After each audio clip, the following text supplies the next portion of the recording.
relax. Batteries hit.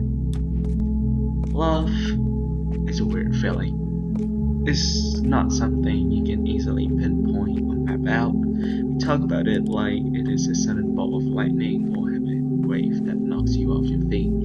Most of the time, it is much quieter than that. It is a slow, slight shift that happens in your heart when you aren't even paying attention. But now, I have to get to the point. I owe you an apology. Not the kind that fixes things. Not the kind that make the pain disappear, but the honest kind. I didn't meet what you stood. I didn't show up the way you deserve. I didn't give you my focus, or the version of me that you believed it in. And I hate that, because you didn't ask for much, you just wanted consistency, you just wanted effort, you wanted me to stay. But the truth is, for a moment, you broke through every single defense, every wall I have built to defend myself from being hurt again. You broke them down, pieces by pieces, and every time we talked, you opened up my heart and you showed me how to love, how to fear, and how to love without keeping scores again. And the truth is, I didn't walk away because I didn't care. I walked away because I cared for you and I felt lost. I felt unworthy, not deserving of you. Everything piled up onto me. The pressure, the reality for the future whispered to me that I don't deserve you, that I should not be loved.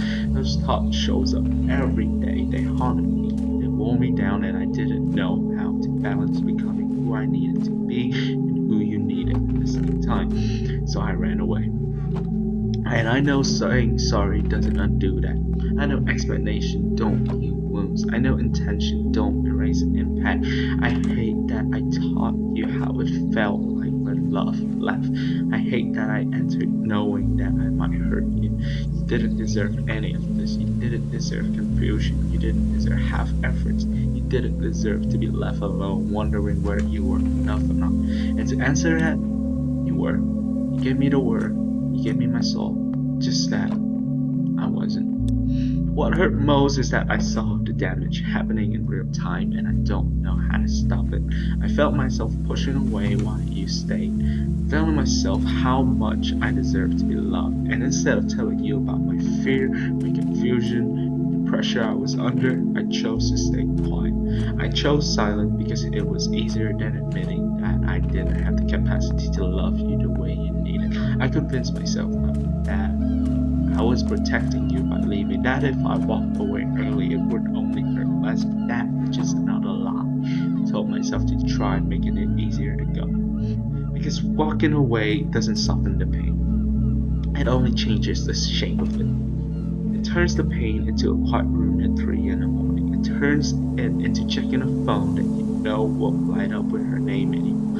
It makes you realize that the armor you put back on isn't keeping you safe, it's just keeping you isolated.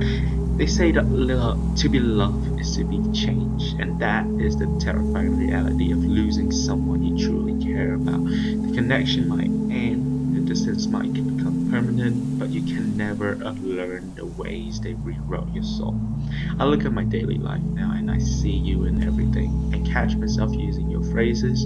I notice my own shifts of how you taught me to be soft. I look at the things I create, the music I listen to, and the way I think about the future. And I just realized that I am a walking museum of the time we had shared. It taught me how to feel without fear, even though the fear won the battle inside my head. At the end, the lesson didn't disappear. You showed me a version of myself that was capable of being open, capable of being vulnerable, being held. But I let my insecurities and self-hatred win this time. I let the noise in my own mind convince myself that I was a burden, that I was someone who could only cause harm. But carrying the changes you left behind means I can't completely go back to the person I were before. You left a light on in a dark room, even if the door is closed now. That room isn't the same as it used to be. And I still hold hope that one day, when the timing is right, when the timing isn't fighting us, when growth doesn't feel like a threat to connection, I'll look back and understand why it had to end like this. But for now, all I can give you is my honesty. Not excuses, not promises, just truth. I didn't fail to love you because you weren't right. I failed because I let my insecurities and self-hatred take over. Maybe that's what the coffee store for hopeless romantics really is. It's a place where we sit by the rainy window, holding cups of coffee. We only learn to be because of someone else, and admitting that we're broken, but we are trying. It's a place where we accept that we didn't handle things perfectly, but that is the love we felt.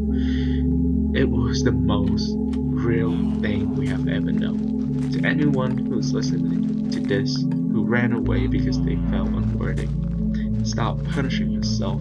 And to the one who stayed until the silence took over, you were all enough.